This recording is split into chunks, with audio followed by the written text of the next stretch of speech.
Hello friends, कैसे हैं आप लोग। सबको मेरा जय भीम, नमो Buddha. Baba Saheb Ambedkar life and mission. Doctor Baba Saheb Ambedkar के विचार। जब बाबा साहब जी ने सम्मेलन की अध्यक्षता स्वीकार कर ली और अपना अध्यक्षीय भाषण भी लिख दिया, तो मंडल के नेताओं ने पहले तो यह कहकर भाषण की हाथ से लिखी कॉपी मांगी कि वह उसे लाहौर में छपवाएंगे। लेकिन जब बाबा साहब जी ने उसे बम्बई में ही छपवाने को कहा, तो मंडल के नेता घबरा गए।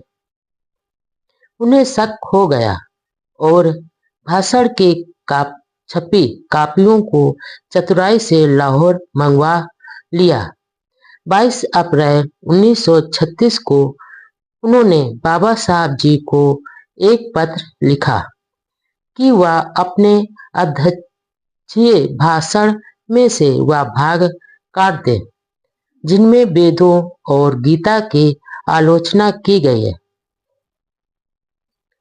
जवाब में बाबा साहब जी ने लिखा कि भाषण में कोई काट छाट करना तो दूर है, वह एक कामा भी हटाने को तैयार नहीं है और वह अपने विचारों के लिए स्वयं जिम्मेदार हैं। उन्होंने यह भी लिखा कि हिंदू के रूप में उनका यह आखिरी भाषण है। जात पात तोड़क मंडल को बाबा साहब जी का भाषण सहन नहीं हो पाया।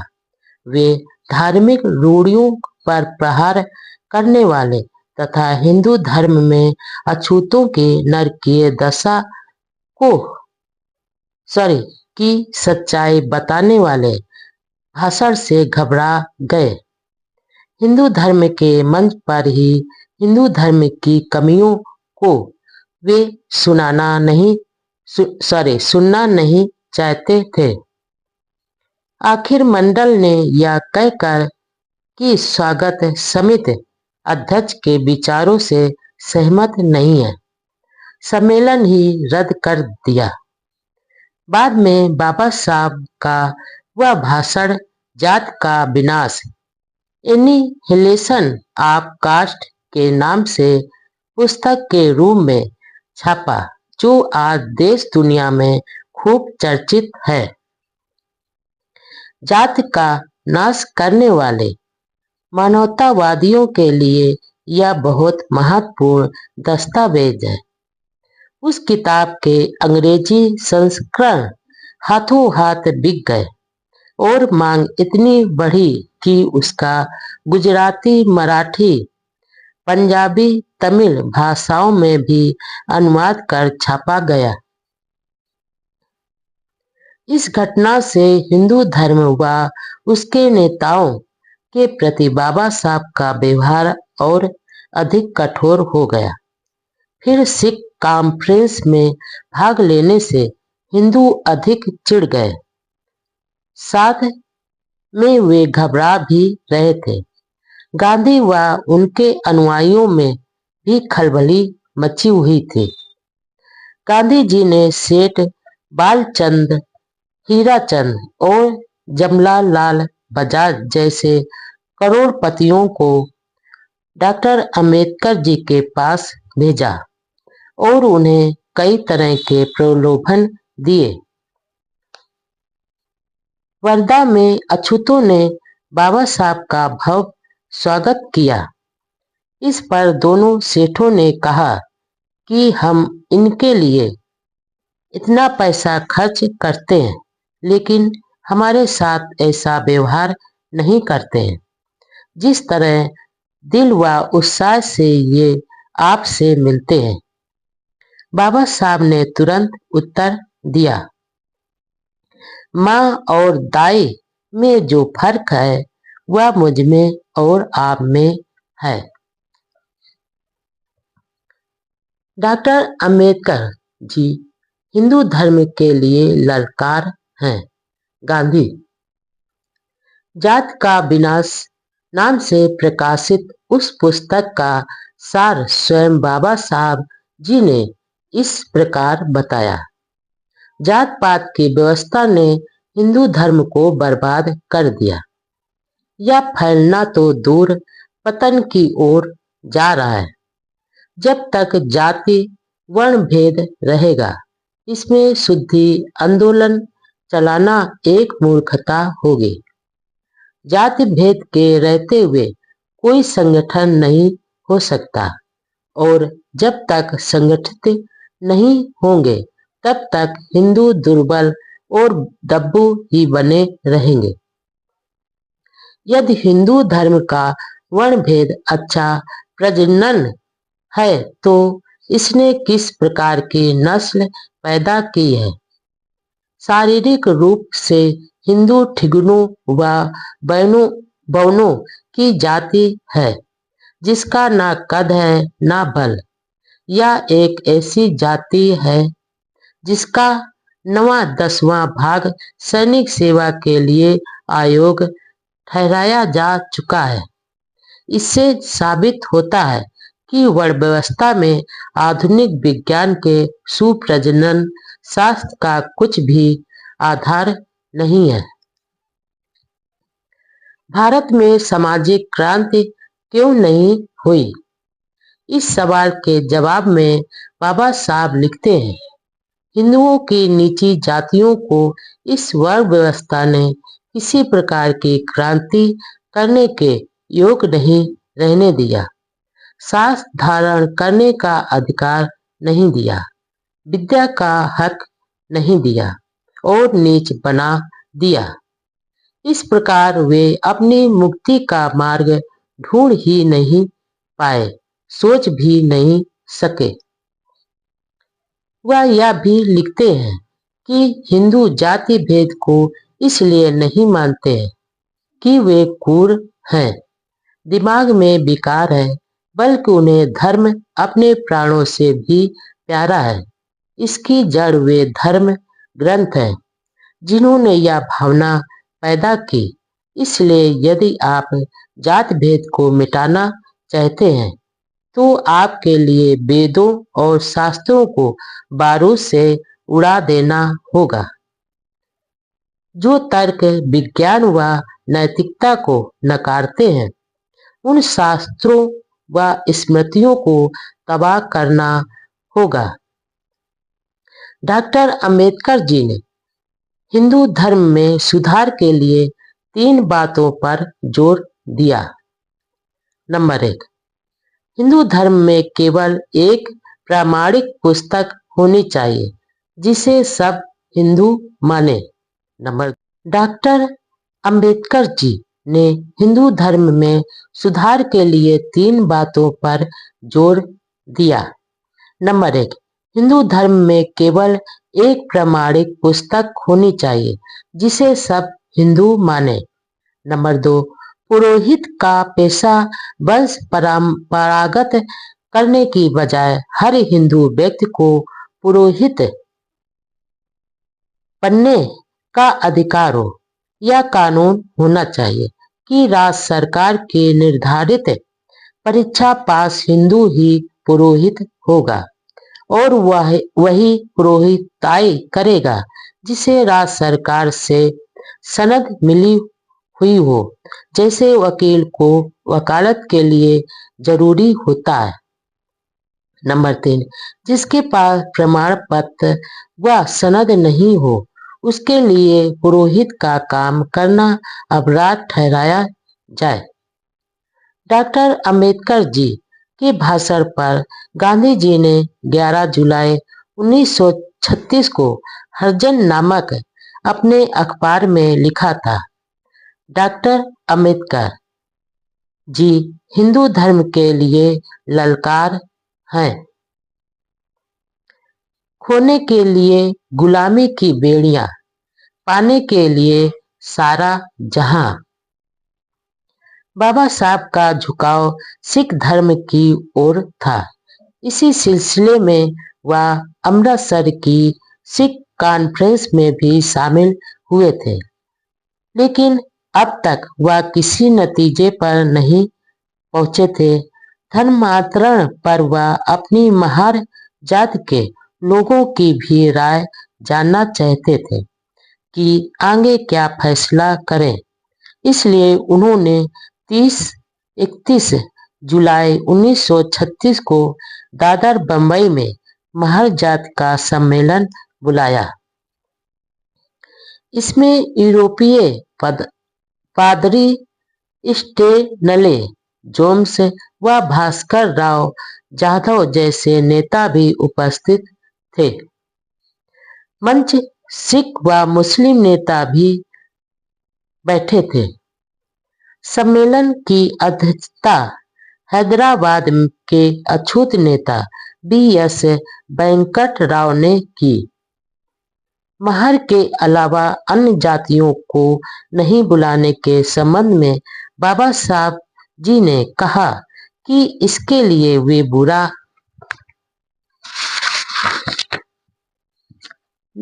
नहीं माने। अन्य जातियां भी ऐसे सम्मेलन कर या जाहिर करें कि उनका समर्थन है। आज भी अनुसूचित जातियों के पढ़े लिखे में आपसी जातीय खींचतान इतनी ज्यादा है तो उस समय अनपढ़ अछूतों की क्या दशा होगी।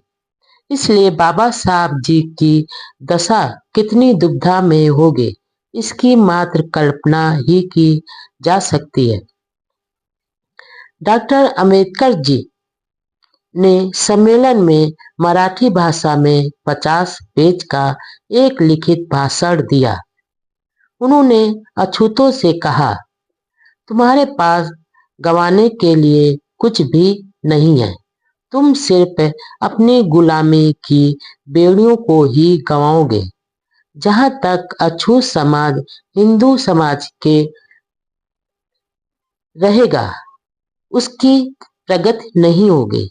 समानता व स्वतंत्रता व स्वाभिमान के लिए इसे छोड़ देना चाहिए। तुम ऐसे धर्म में क्यों नरकीय जीवन गुजारते हो जो तुम्हें अछूत समझकर तुम्हें सम्मान, आजीविका, शिक्षा, आवास और धन से दूर रखता है। बाबा साहब जी ने कहा, मैं तुम्हें बताना चाहता हूँ कि धर्म मनुष्य के लिए, मनुष्य धर्म के लिए नहीं है। और जो धर्म तुम्हें नीच समझता है वह धर्म नहीं, गुलाम बनाए रखने की साजिश है। जो धर्म तुम्हें इंसान नहीं समझता, पीने योग्य पानी भी नहीं लेने देता, धार्मिक स्थानों में जाने नहीं देता, वह धर्म धर्म कहलाने का हकदार नहीं है। जो धर्म तुम्हें शिक्षा से वंचित रखता है, शारीरिक संसारिक विकास में बाधा डालता है, उसे धर्म हरगिज नहीं कहा जा सकता। जो धर्म अपने सहयोगियों से सहानुभूति व प्रेम करना नहीं सिखाता, वह धर्म नहीं, शक्ति का प्रदर्शन है। जो धर्म पशु को तो छूने की इजाजत देता है, लेकिन इंसान के छूने को पाप व अधर्म कहता है, वह धर्म नहीं बल्कि षड्यंत्र है।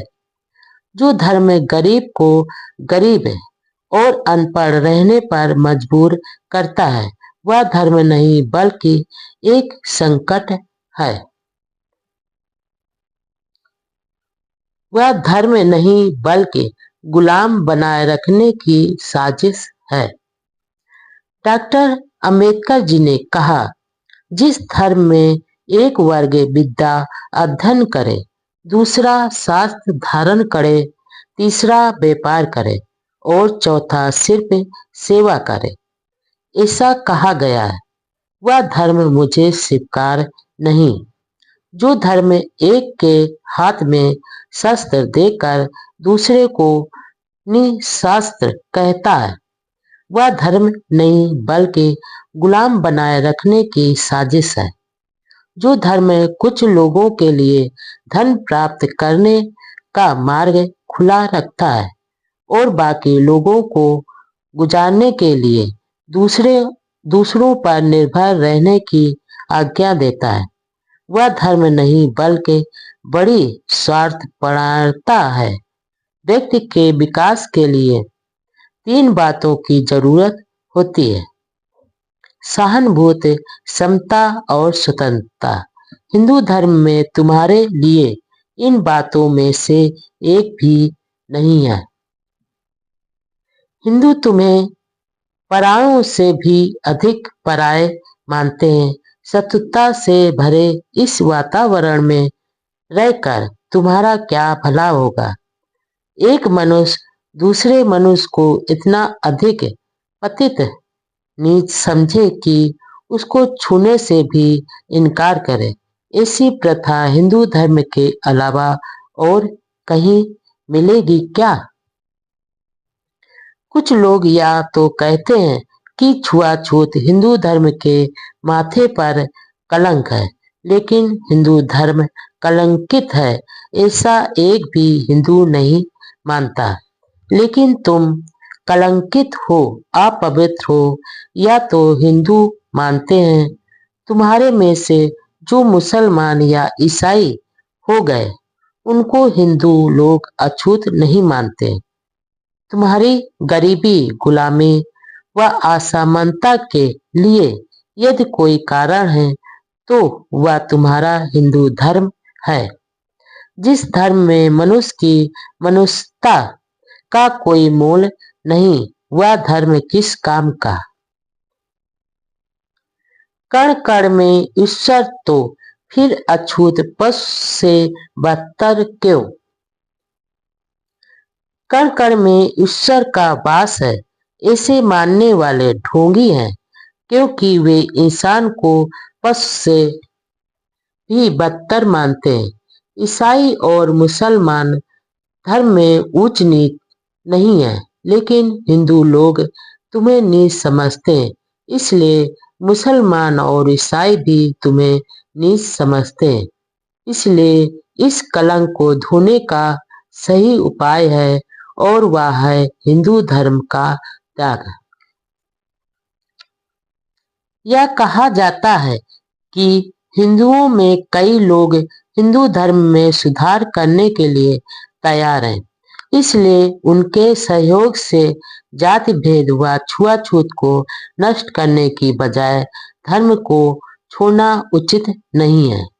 हिंदू धर्म के ऐसे ढोंगी समाज सुधारकों से मुझे घृणा है।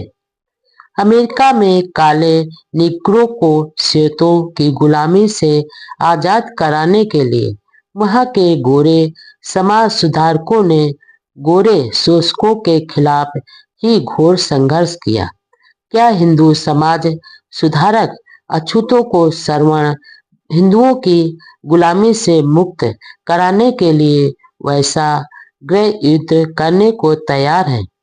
हिंदू धर्म मेरी बुद्धि को जचता नहीं, लेकिन बाबा साहब जी ने साथ में यह भी कहा, धर्मांतरण की सार्थकता जांचे बिना कोई भी धर्मांतरण नहीं करे। यह मेरी राय है। धर्म मनुष्य के लिए है, मनुष्य धर्म के लिए नहीं। बाबा साहब जी ने कहा है, धर्म मनुष्य के लिए है, मनुष्य धर्म के लिए नहीं। इस सम्मेलन में दिया गया भाषण डॉक्टर अंबेडकर जी के ऐतिहासिक महत्व के उत्कृष्ट भाषणों में से एक है। सम्मेलन में धर्मांतरण करने का प्रस्ताव पास हुआ। डॉक्टर अंबेडकर जी ने सिख, इस्लाम, बौद्ध सभी धर्मों के प्रतिनिधियों से मिलकर विचार विमर्श किया, लेकिन सभी को यही जवाब दिया कि मैं अभी तक किसी निश्चित नतीजे पर नहीं पहुंचा हूं।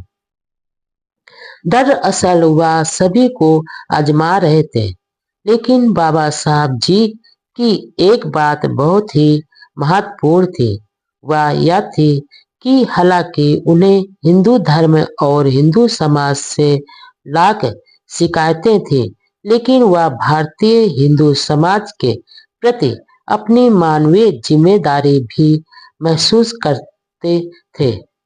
उनमें बदले की भावना कतई नहीं थी।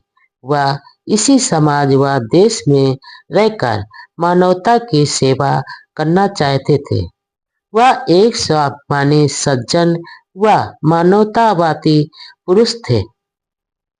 उन्होंने कहा, इस्लाम या ईसाई धर्म स्वीकार करने से दलितों की राष्ट्रीयता में अंतर आ जाएगा। यदि वे इस्लाम कबूल करेंगे तो मुसलमानों की संख्या देश में दुगनी हो जाएगी और मुस्लिम सत्ता या राष्ट्र का खतरा भी पैदा होगा। यदि वे ईसाई बनेंगे तो ईसाइयों की संख्या काफी बढ़ जाएगी और इससे भारत में ब्रिटिश सत्ता सुदृढ़ होगी। इसके उल्टे यदि वे बौद्ध या सिख धर्म ग्रहण करते हैं तो उनकी राष्ट्रीयता व संस्कृति में कोई अंतर नहीं आएगा और वे देश की राजनीतिक प्रगति में सहायक होंगे।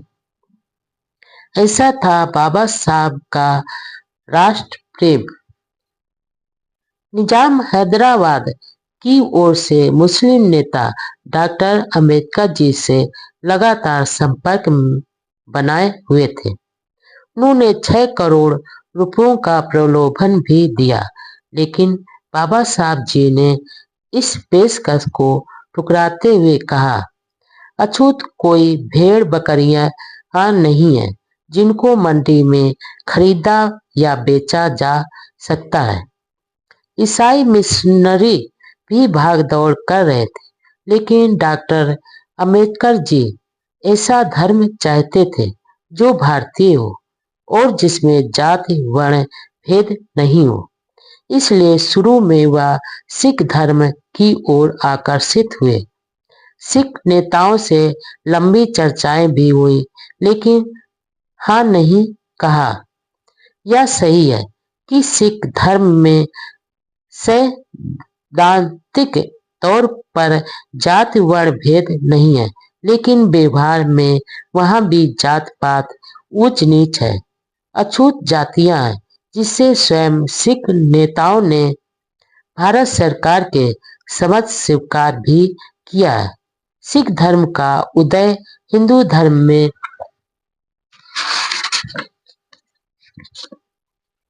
जात पात, ब्राह्मणवाद, ऊंच नीच व अंधविश्वास के खिलाफ विद्रोह के रूप में हुआ था, लेकिन बाद में सिख धर्म खुद इनकी चपेट में आ गया।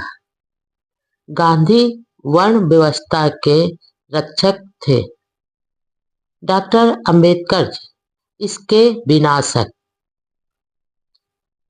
धर्मांतरण की घोषणा के बाद एक विचित्र बात यह मालूम होती है कि दलित जातियों को अपने अपने धर्म में शामिल करने के लिए अर्थात गले लगाने के लिए सभी धर्म चाहते थे। उनके नेता बार बार डॉक्टर अंबेडकर जी से मिल रहे थे, भविष्य में धर्म परिवर्तित अछूतों के सामाजिक आर्थिक विकास का भरोसा भी दिला रहे थे। एक मुश्त करोड़ों रुपए सहायता राशि देने को भी तैयार थे, लेकिन हिंदू धर्म गुरु व समाज के नेता अछूतों व उनके नेता डॉक्टर अंबेडकर जी को मनाना तो दूर उल्टा गालियां दे रहे थे। कुछ गिने चुने सुधारवादी लोग चिंता जता रहे थे, लेकिन उनका कोई महत्व नहीं आका रहा था। पूरा हिंदू समाज उदासीन व बेफिक्र था। धर्म को बचाने की बजाय डॉक्टर अंबेडकर जी को कोसने में लगा हुआ था। अछूतों का धर्मांतरण के निर्णय से हिंदू नेता परिचित थे, लेकिन वे उदासीन थे। उनमें ऐसी उदासीनता क्यों है, इसके बारे में डॉक्टर अंबेडकर जी ने लिखा, उदासीनता से बढ़कर कोई रोग नहीं हो सकता है और वर्ण व्यवस्था के जाति वर्ण भेद के कारण ये उदासीन है, क्योंकि वर्ण भेद के रहते संगठित हो ही नहीं सकते, सहयोग नहीं कर सकते। कांग्रेस के नेता भी धर्मांतरण के सवाल पर उदासीन ही रहे। उधर हिंदू नेता कांग्रेस नेताओं की आलोचना करते थे। वर्ण व्यवस्था हिंदू धर्म का एक रोग है, जिसके लिए गांधी जी ने डॉक्टर अंबेडकर जी को कहा था, यदि आप वर्ण भेद का विनाश करना चाहते थे तो मैं आपके पक्ष में नहीं हो सकता। यानी गांधी रोग के रक्षक थे और डॉक्टर अंबेडकर जी रोग के विनाशक थे। आखिर गंदगी को गंदगी से कैसे धोया जा सकता है? जात भेद का समर्थन करके छुआछूत का निवारण नहीं किया जा सकता। डॉक्टर अंबेडकर जी द्वारा धर्मांतरण की घोषणा के बाद मैसूर राजा ने घोषणा कर दी कि दरबार के दशहरा महोत्सव में दलित जात के लोग शामिल हो सकेंगे और sir G P Ramaswami Iyer की कोशिशों के बाद त्रिवणकोर रियासत में राज के अधीन सैकड़ों मंदिरों के दरवाजे अछूतों के लिए खुले कर दिए। गांधी जी पहले यंग इंडिया नाम से अखबार निकालते थे, लेकिन पुणे समझौते के बाद इसका नाम हरिजन कर दिया। 10 जून 1936 को एक इटालियन भिक्षु लोकनाथ भी दादर के राजगृह में बाबा साहब से मिले। हिंदू महासभा के प्रवक्ता डॉक्टर मुंजे अपने मित्रों के साथ 10 जून 1936 को बंबई में डॉक्टर अंबेडकर जी से मिले और सिख धर्म अपनाने का आग्रह किया। इस दौरान हिंदू महासभा के नेताओं ने डॉक्टर अंबेडकर जी से हमेशा अलग चलने वाले अछूत नेता एम.सी. राजा को भी भड़काया। राजा ने गांधी व मालवीय को पत्र लिखकर सलाह मांगी। उस समय कांग्रेस के नेता गोविंद बल्लभ पंत ने कहा, हरिजनों को दोनों बातों का लाभ नहीं मिलेगा। वे अछूत हिंदू के रूप में विशेष अधिकारों का लाभ लेवें या हिंदू बनकर उनका त्याग करें।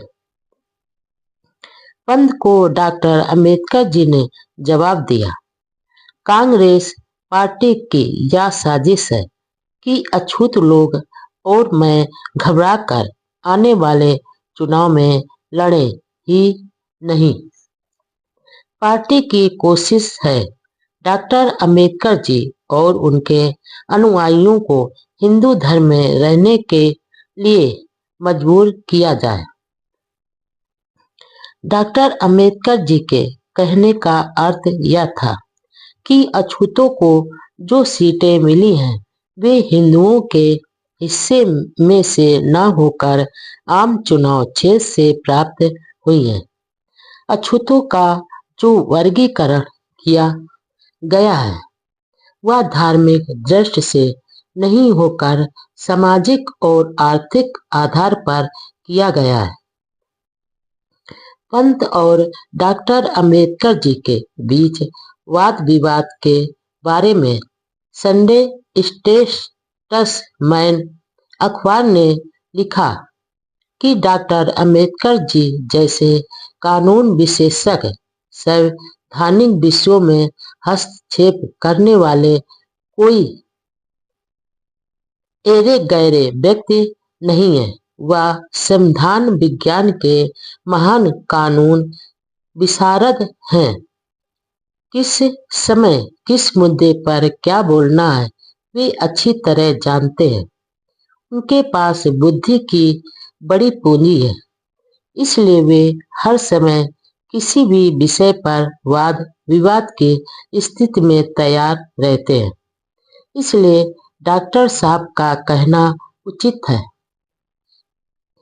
इधर डॉक्टर अंबेडकर जी के विरोधी अछूत नेता एम.सी. राजा गांधी जी सहित कई हिंदू नेताओं से डॉक्टर अंबेडकर जी के विचारों के खिलाफ पत्र व्यवहार करते रहते थे। गांधी जी को यह अच्छा अवसर मिला और उन्होंने राजा से पूछे बिना ही राजा के पत्रों को अपने अखबार में छाप दिए।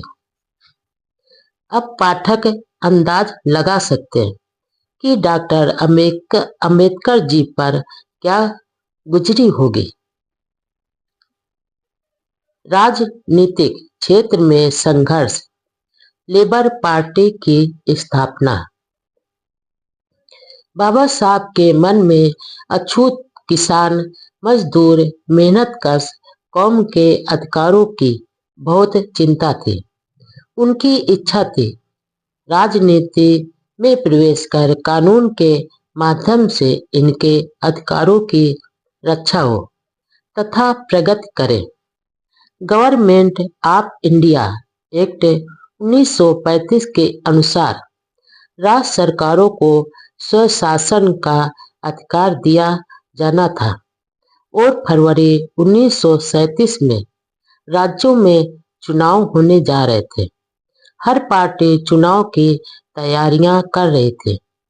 इस स्वशासन का लाभ आम आदमी तक पहुंचाने के लिए डॉक्टर अंबेडकर जी ने अपने साथियों के साथ विचार विमर्श किया और अगस्त 1936 में स्वतंत्र मजदूर दल इंडिपेंडेंट लेबर पार्टी का गठन किया।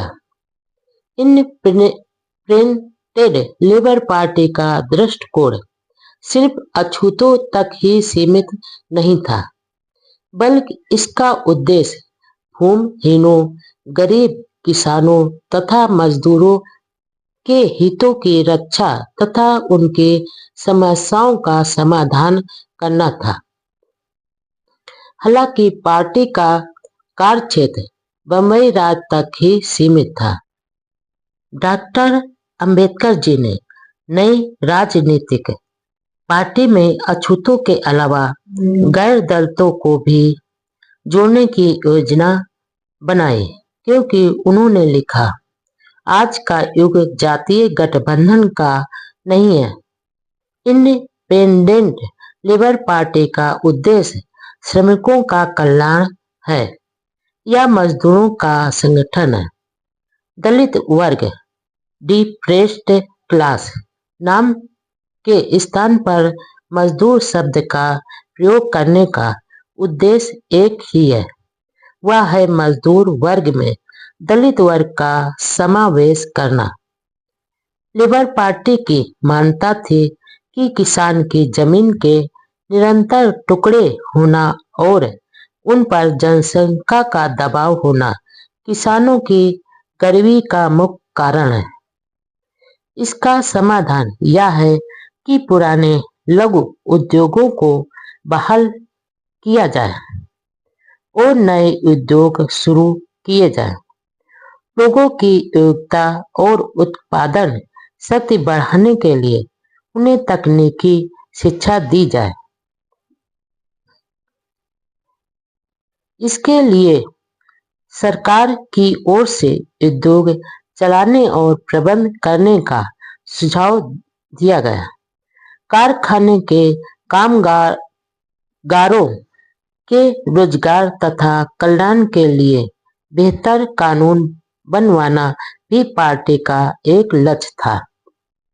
काम के घंटे तय करना, प्रमोशन के अवसर देना, वेतन, छुट्टियां, आवास की उपयुक्त सुविधा आदि के लिए प्रभावी कानून बनवाने के लिए सरकार को बाध्य करना दल के अन्य लक्ष्य थे।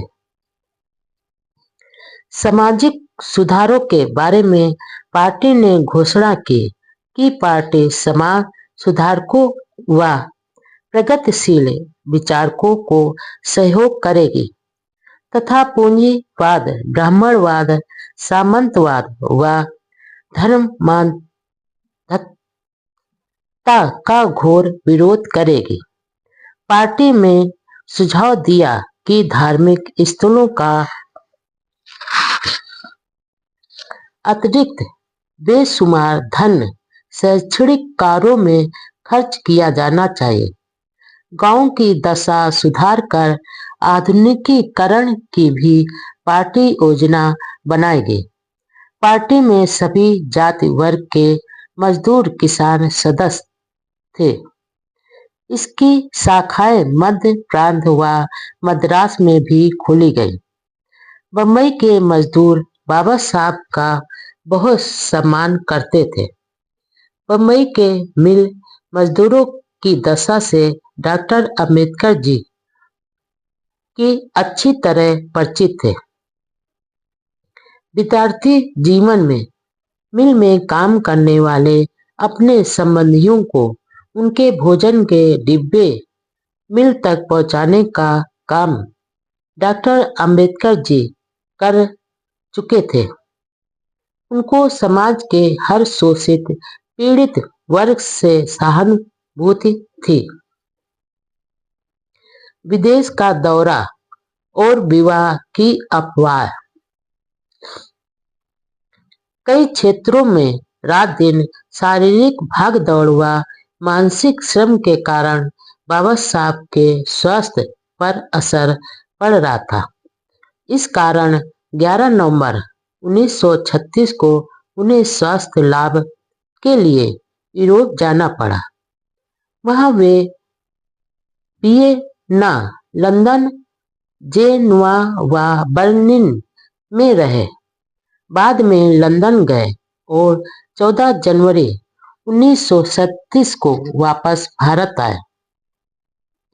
दरअसल बाबा साहब का मुख्य उद्देश्य तो लंदन जाना था, जहां उन्हें ब्रिटिश अधिकारियों से यह चर्चा करनी थी कि अछूतों द्वारा सिख धर्म अपनाने के बाद नए संविधान में क्या उनके राजनीतिक हित सुरक्षित रहेंगे।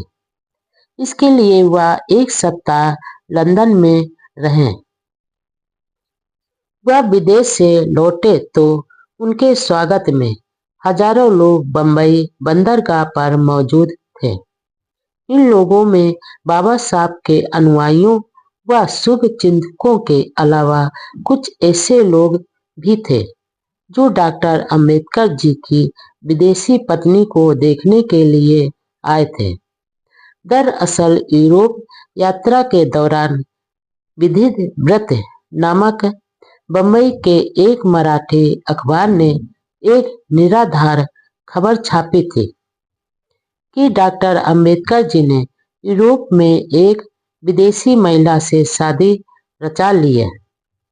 लेकिन उनके अनुयायियों को पूरा भरोसा था कि बाबा साहब ऐसा क्षणिक फैसला नहीं करेंगे और उनके भरोसे के मुताबिक बाबा साहब अकेले ही बाहर आए। जब उन्हें इसके बारे में बताया तो उन्होंने इस अफवाह का खंडन किया। कई बार ऐसा होता है, विद्वान व प्रतिभाशाली पुरुषों से प्रति स्त्रियां जल्दी आकर्षित होती हैं। उस समय ऐसी अफवाह थी कि एक अंग्रेज स्त्री डॉक्टर अंबेडकर जी की पर्सनालिटी से मोहित हो गई थी और उनके साथ विवाह करने का आग्रह किया था। लेकिन यह सब झूठ था। उनके सामने तो करोड़ों अछूतों के उद्धार का मकसद था। 14 जनवरी 1937 को यूरोप यात्रा से लौटने के बाद वह अपनी पार्टी के चुनाव अभियान में लग गए और इसके लिए बंबई प्रांत का दौरा किया। चुनाव में सिर्फ एक महीना बाकी था। उनकी पार्टी का मुकाबला कांग्रेस जैसी मजबूत पार्टी से था, जिसके पास धन व प्रचार तंत्र भरपूर था। बाबा साहब की पार्टी में कई प्रगतिशील हिंदू भी थे। बंबई विधानसभा की कुल 176 सीटें थी, जिसमें सिर्फ 15 सीटें आरक्षित थी और पार्टी ने 17 उम्मीदवार खड़े किए। बाबा साहब ने अपने उम्मीदवारों के प्रचार के लिए बंबई प्रांत के सभी जिलों में तूफानी चुनावी दौरे किए। उन्होंने नासिक, अहमदनगर, खानदेश, सोलापुर, सतारा और बेलगाम में सभाएं की। इस दौरान सतारा में अपनी माता की समाधि पर जाकर नम्र आंखों से श्रद्धांजलि दी। वहां डिप्रेस्ड क्लासेज की कॉन्फ्रेंस को संबोधित किया।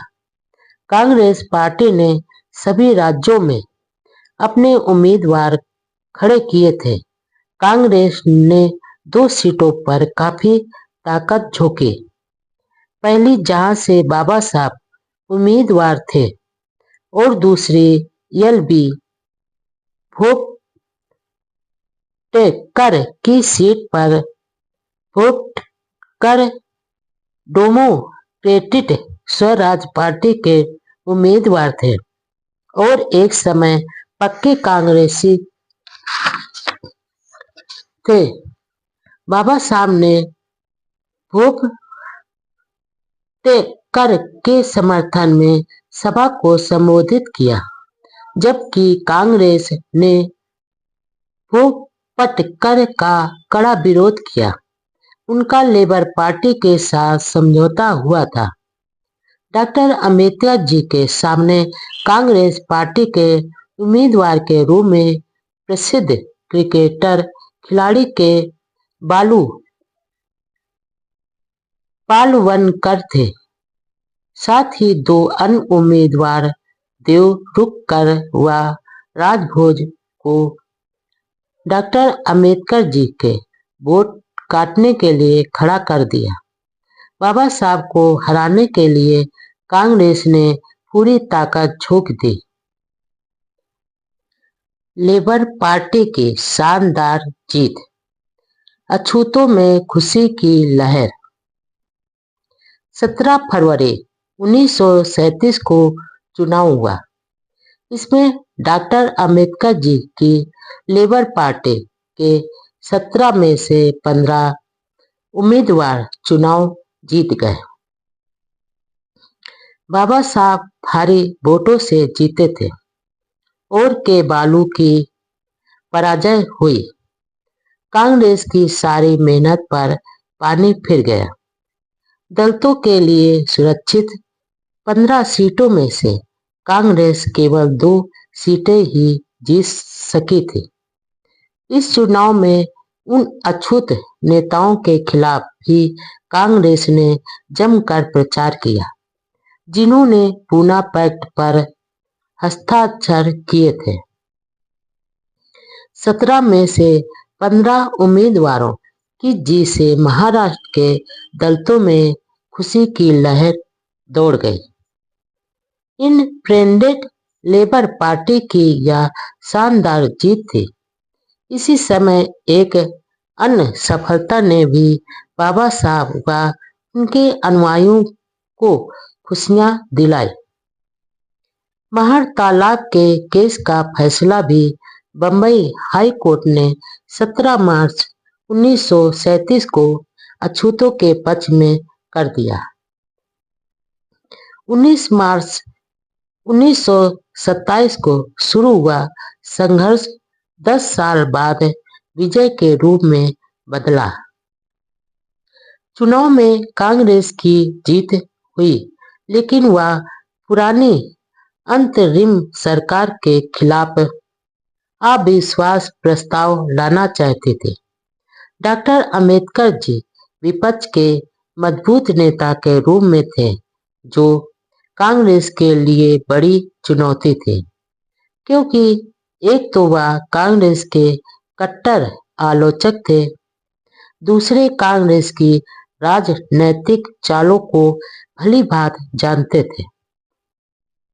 कांग्रेस नेताओं ने अस्थायी सरकार के खिलाफ अविश्वास प्रस्ताव पेश करने के लिए सर धर्मजीत शाह, वी कपूर व जमना दास मेहता ने डॉक्टर अंबेडकर जी से सहयोग मांगा। डॉक्टर अंबेडकर जी को इस प्रस्ताव में कोई तुक नहीं दिखाई दिया, इसलिए उन्होंने मना कर दिया। थोड़े दिनों बाद इंडिपेंडेंट लेबर पार्टी की एक विशाल सभा बंबई के कामगार मैदान में हुई।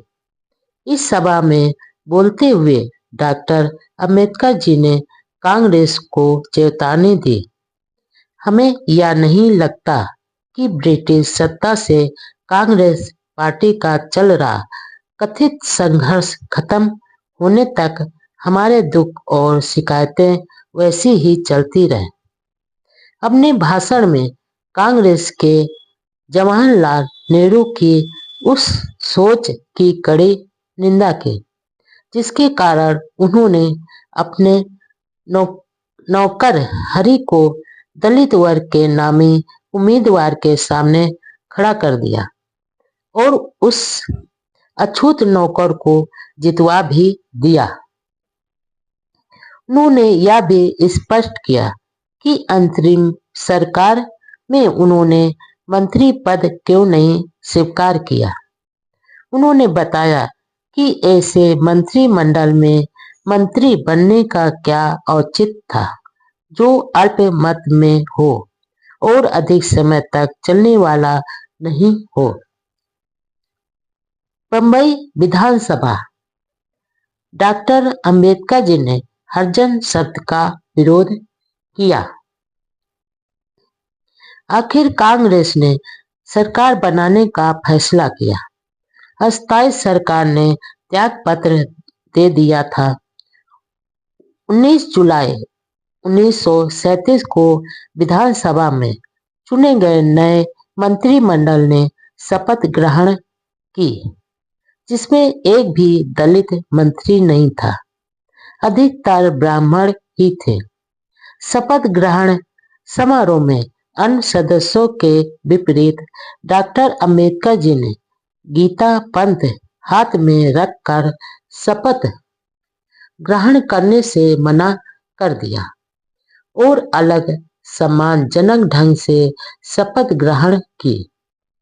उस समय की विधान सभाओं में बंबई विधानसभा के सदस्य डॉक्टर अंबेडकर जी और जमना दास मेहता, जो विरोध पक्ष में थे, देश भर के श्रेष्ठ विधायकों में गिने गए थे। डॉक्टर अंबेडकर जी पूरी विधानसभा में सबसे अधिक शिक्षित, योग्य व निडर सदस्य थे। कांग्रेस के अधिकतर विधायक नौसिखिए व जानकारियों के अनभिज्ञ थे, जो कांग्रेस कभी ऊंची आवाज में ब्रिटिश सरकार के विरोध में कहती थी कि विधानमंडल में जाना हराम है। जिस पार्टी के लोग ऊंची भाषा में कहते थे कि विधानमंडल में तो डेडे चमार जाएंगे, हम नहीं, वही पार्टी अब ब्रिटिश सत्ता के अधीन मंत्रिमंडल बनाकर सत्ता में थी। विधानसभा में एक बार एक सरकारी बिल में अछूतों के लिए हरिजन शब्द का प्रयोग करने की सिफारिश की गई। उसका विरोध नासिक के दलित नेता बाबा साहब गायकवाड़ और डॉक्टर अंबेडकर जी ने किया। अछूत सदस्यों का बहुमत हरिजन शब्द के खिलाफ होने के बावजूद सवर्ण हिंदुओं के बहुमत के आधार पर हरिजन शब्द उनके मत्थे मढ़ दिया गया। दादा साहब गायकवाड़ का यह तर्क था कि यदि अछूत लोग ईश्वर के जन हैं, तो क्या सवर्ण हिंदू किसी दानव से संबंधित हैं? डॉक्टर अंबेडकर जी ने कहा कि इस समय मैं कोई अच्छा शब्द सुझाने की स्थिति में नहीं हूँ। इस पर मिल बैठकर विचार कर लेंगे। लेकिन उनकी कांग्रेस सरकार ने नहीं सुनी। दरअसल बाबा साहब को हरिजन शब्द में पाखंड की बू आती थी।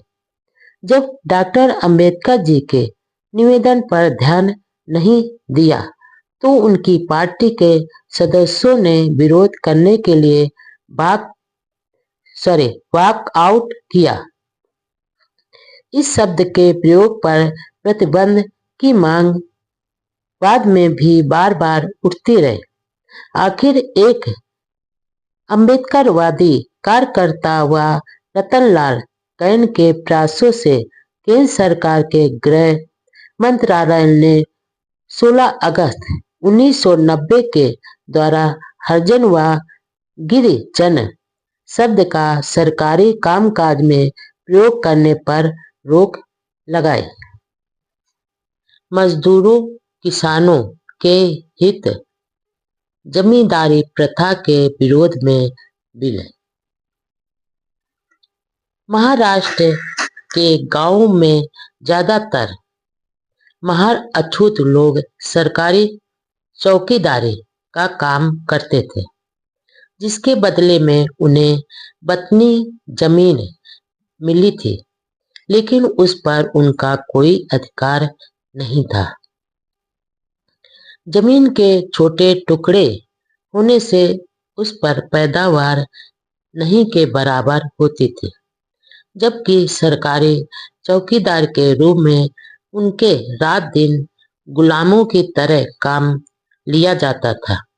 इसलिए डॉक्टर अंबेडकर जी ने इस वतनी जमीन प्रथा को खत्म कर खेत जोतने वालों का भूमि पर अधिकार हो, इस आशय का बिल विधानसभा में पेश किया। लेकिन कांग्रेस सरकार का समर्थन न मिलने के कारण बिल पास नहीं हो सका। इसके बाद कोंकण क्षेत्र की खेती प्रथा, जो जमींदारी प्रथा जैसी थी, उसे भी खत्म करने के लिए डॉक्टर अंबेडकर जी ने बिल पेश किया। इसके लिए महाराष्ट्र के कई जिलों में संपर्क कर मजदूर किसानों का मोर्चा काउंसिल हॉल पर ही निकाला। लेकिन कांग्रेस यह कतई नहीं चाहती थी कि डॉक्टर अंबेडकर जी का कोई कार्यक्रम सफल हो। हालांकि दोनों बिल मजदूर किसानों के रोजी रोटी से जुड़े थे, लेकिन कांग्रेस नेताओं को इसकी बिल्कुल चिंता नहीं थी। 31 जुलाई 1937 को डॉक्टर अंबेडकर जी एक मुकदमे के सिलसिले के दुलिया गए। 40 गांव स्टेशन पर उनका जोरदार स्वागत किया गया। डॉक्टर अंबेडकर जी कौन है? डॉक्टर अंबेडकर जी हमारे राजा हैं के नारों से आसमान गूंज उठा। ऐसा सम्मान तो उस राजा को भी नहीं मिला होगा जो राज परिवार में पैदा होने के कारण राजा बना हो। बाबा साहब तो ऐसे राजा थे जो गरीबों, शोषितों व मेहनत कशों के दिलों में राज करते थे। रात को दुलिया के विजयनंद थिएटर में डॉक्टर अंबेडकर जी के सम्मान में एक सभा का आयोजन किया गया। वहां उन्होंने कहा, हमें यह बात अच्छी तरह ध्यान में रखनी चाहिए कि अछूतों के कल्याण के प्रति ध्यान न देने वाले अंग्रेजों की जगह अब सामाजिक जीवन में अत्याचार करने वाले लोगों ने सत्ता पर कब्जा कर लिया है, जो कांग्रेस से हैं। अब सावधान रहने की जरूरत है। हर मंत्रिमंडल में ब्राह्मण नेता हैं। इसमें दलितों के लिए कोई स्थान नहीं है। कांग्रेस पार्टी मंत्रिमंडल द्वारा ब्राह्मणवाद को घुसा रही है। मेहनतकश मजदूरों के चहेते नेता बने डॉक्टर अंबेडकर जी। औद्योगिक विवाद बिल के अनुसार मजदूरों के हड़ताल करने के अधिकार को कुछ परिस्थितियों में अवैध या जुर्म घोषित करने का अधिकार सरकार को मिला हुआ था। इसके खिलाफ डॉक्टर अंबेडकर जी की लेबर पार्टी और बंबई प्रांतीय ट्रेडेड यूनियन कांग्रेस ने 7 नवंबर 1938 को बंबई व अन्य शहरों की मिलों में एक दिन की हड़ताल करने की घोषणा की। सरकारी विरोध के बावजूद हड़ताल सफल रही। डॉक्टर अंबेडकर जी की लीडरशिप में हुई इस सफल हड़ताल के बाद वे मजदूरों के चहेते नेता बन गए। 7 अगस्त 1937 को लेबर पार्टी की साधारण बैठक नागापाड़ा के नेबरहुड हाउस में हुई। डॉक्टर अंबेडकर जी पार्टी के अध्यक्ष व कोषाध्यक्ष चुने गए। Barrister MB. समर्थन को महासचिव, चित्रे व उपसाम को सचिव चुना गया। वह सभा में डॉक्टर अंबेडकर जी ने कहा, यह सच है कि गोलमेज कॉन्फ्रेंस में उन्हें यह मांग पेश करने की नहीं सूझी कि हर मंत्रिमंडल में अछूतों का एक प्रतिनिधि भी जरूर लिया जाना चाहिए। 23 अगस्त 1937 को बंबई विधानसभा के मंत्रियों के वेतन संबंधी बिल पेश किया। इस बिल में मंत्रियों का वेतन 500 रुपये हर महीने, साथ में गाड़ी, मकान, भत्ता आदि प्रस्तावित था। डॉक्टर अंबेडकर जी ने कई आधार पर इसका विरोध किया। उन्होंने कहा, मंत्रियों का वेतन निर्धारित करते समय 4 सिद्धांतों से नियंत्रित होना जरूरी है। पहला, सामाजिक स्तर, दूसरा, योग्यता, तीसरा, जनतंत्र और चौथा, निष्ठा व प्रशासन की पवित्रता। राज्य के 3 आधारों में कार्यपालिका विभाग की भूमिका निभाती है।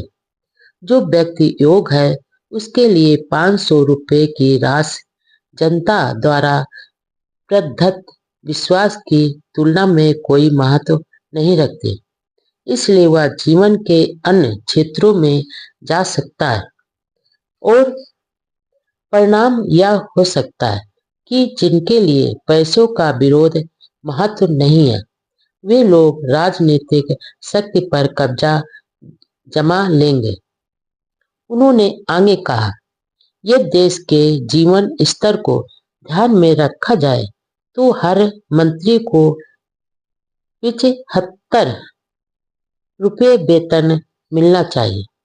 जैसा कि डॉक्टर जॉनसन का विचार था कि देशभक्ति दुष्ट बदमाशों के लिए अंतिम शरण है, उसमें मैं इतना जोड़ना चाहता हूँ कि राजनीतिज्ञों के लिए भी देशभक्ति अंतिम आश्रय स्थान है। उन्होंने मंत्रियों के ढोंग व त्याग का भी जिक्र किया और कहा कि मंत्रियों को इतना वेतन जरूर दिया जाना चाहिए कि वे भ्रष्ट न हो। सदन में सदस्य नामदार खेर ने बाबा साहब जी द्वारा ही जारी जा रही निस्वार्थ सेवा की खूब सराहना की। डॉक्टर अंबेडकर जी ने कई बार कहा था कि दलित सेवा राष्ट्र सेवा अथवा देश सेवा ही है। बैलों की तरह कष्ट भोग रहा है किसान। सामाजिक कार्यों के साथ डॉक्टर अंबेडकर जी द्वारा लेबर पार्टी का प्रचार अभियान भी चलता रहता था। सितंबर 1937 में मैसूर में आयोजित एक सभा में उन्होंने कहा, मेरा यह पक्का विश्वास है कि गांधी जी को गरीबों मजदूरों के दुखों की कोई चिंता नहीं है और उनके हाथों इन वर्गों का भला होने वाला नहीं है। कांग्रेस कोई क्रांतिकारी संस्था नहीं है। यदि ऐसी संस्था होती तो मैं भी कांग्रेस में शामिल जरूर होता। कांग्रेस में तो इतना भी साहस नहीं है कि आम आदमी को आर्थिक व सामाजिक समानता देने के आदर्श की घोषणा कर सके। कांग्रेस तो आम आदमी को वह स्वतंत्र और समय देने का वचन भी नहीं दे सकते जिससे वह स्वयं की इच्छा अनुसार प्रगति कर सके। उन्होंने आगे कहा कि जब तक उत्पादन के साधनों पर थोड़े से लोगों का नियंत्रण अपने स्वार्थ के लिए होगा तब तक ऐसा संभव नहीं हो सकेगा। गांधीवाद के अनुसार तो किसान हल के आगे जुते हुए दो बैलों की तरह तीसरा बैल है जो बैलों की तरह ही कष्ट भोग रहा है। 17 सितंबर 1937 को बम्बई विधानसभा के पूर्ण सत्र में डॉक्टर अंबेडकर जी ने कोंकण क्षेत्र में प्रचलित बेगारी की खोती प्रथा को बंद करने के लिए बिल पेश किया। इस प्रथा के अनुसार जब भी रजवाड़ों का मन होता मेहनतकश मुजारों किसानों को भूमि से हटा दिया जाता था। बाबा साहब ने खेतों पर खेती करने वाले किसानों को मालिकाना अधिकार की मांग की।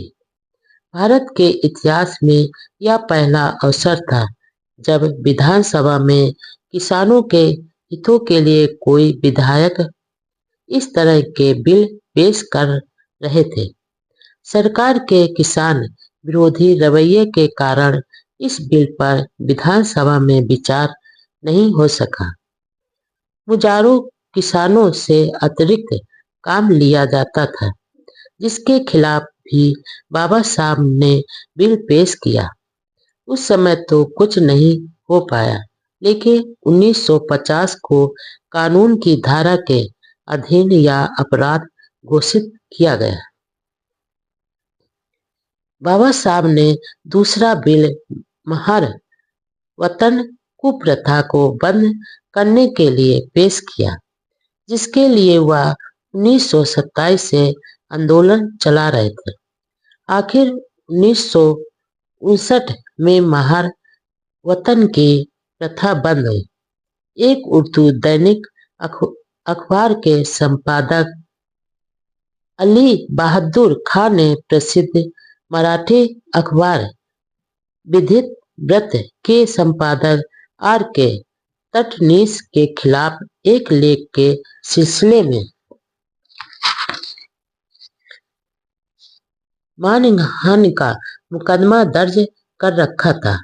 तटनीस बाबा साहब के घनिष्ठ मित्र थे इसलिए उन्होंने अपने मित्र के केस में बहुत अध्ययन कर पैरवी की। वह एक ही दिन में 7 घंटे तक लगातार बहस का उत्तर देते रहे। शोषणकारी शक्तियों से हमेशा सावधान रहें। उन दिनों मिलों के बुनाई आदि कुछ विभागों में अछूतों को नौकरी नहीं दी जाती थी। रेलवे विभाग में पोर्टर तक की नौकरी अछूतों को नहीं दी जाती थी, क्योंकि पोर्टरों से स्टेशन मास्टर घरेलू काम करवाते थे, इसलिए अछूतों को नहीं लेते थे। डॉक्टर अंबेडकर जी ने इस अन्याय के खिलाफ बार बार आवाज उठाई। मनमाड़ में रेलवे के अछूत मजदूरों की सभा में डॉक्टर अंबेडकर जी ने कहा, ब्राह्मणवाद और पूंजीवाद ये दोनों मजदूरों के दुश्मन हैं, क्योंकि दोनों समता, स्वतंत्रता व बंधुत्व के खिलाफ हैं। डॉक्टर अंबेडकर जी शुरू से ही कम्युनिस्टों के विरोधी थे। उनका साफ कहना था कि कम्युनिस्टों ने अपने राजनीतिक उद्देश्यों के लिए मजदूरों का शोषण किया है। साम्यवादियों की वर्ग आधारित आर्थिक व्याख्या से डॉक्टर अंबेडकर जी सहमत नहीं थे। वह मानते थे कि सिर्फ धन ही नहीं, बल्कि धर्म और सामाजिक सम्मान भी जीवन में महत्वपूर्ण है। सामाजिक सुधार की समस्या सब समस्याओं की जड़ है और कम्युनिस्ट उस पर विचार नहीं करते हैं। नवंबर 1937 में बंबई के आद्रविड़ तरुण संघ के कुछ अछूत युवकों द्वारा बाबा साहब का सम्मान किया गया। वहां उन्होंने युवाओं को आगाह किया कि वे कांग्रेस में नहीं जाएं। यदि वे वहां गए तो अछूतों की आवाज उठाने वाला कोई नहीं रहेगा। इसी महीने में लेबर पार्टी के नासिक के समर्पित नेता भाऊराव गायकवाड़ का बंबई में सम्मान समारोह आयोजित किया गया। भाऊराव ने बाबा साहब के नेतृत्व में अछूतों के सामाजिक, राजनैतिक व धार्मिक अधिकारों के लिए हर जगह संघर्ष किया। डॉक्टर अंबेडकर जी ने उनकी सेवाओं के लिए बहुत प्रशंसा की।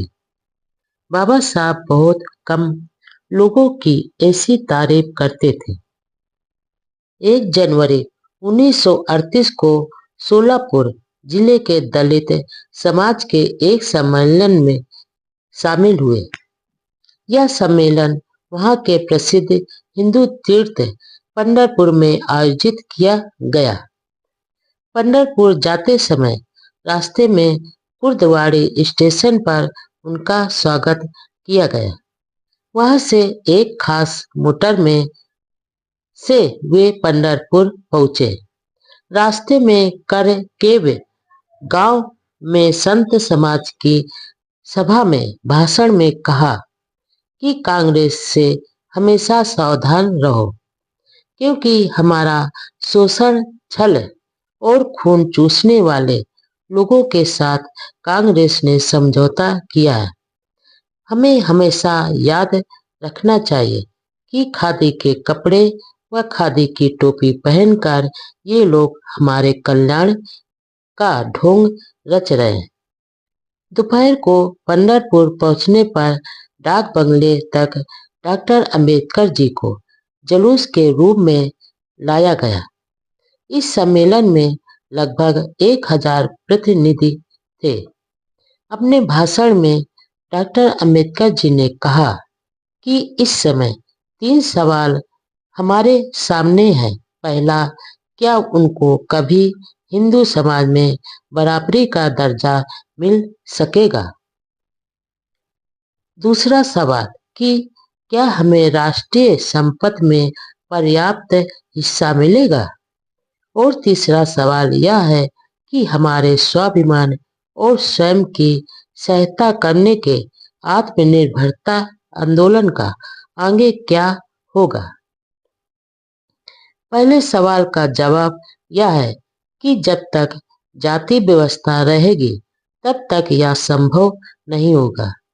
दूसरे सवाल के जवाब में उन्होंने पूंजीवादियों द्वारा शासित कांग्रेस द्वारा पिछड़ों के साथ किए जा रहे व्यवहार की कड़ी निंदा करते हुए बताया कि जब तक कांग्रेस पूंजीपतियों के हाथ में है तब तक गरीब जनता अपने आर्थिक विकास के लिए वर्तमान सरकार पर विश्वास नहीं कर सकती। इसके लिए बाबा साहब जी ने कहा कि गरीबों का शोषण करने वाले पूंजीपतियों के खिलाफ साझा मोर्चा बनाकर संघर्ष जारी रखना चाहिए होगा।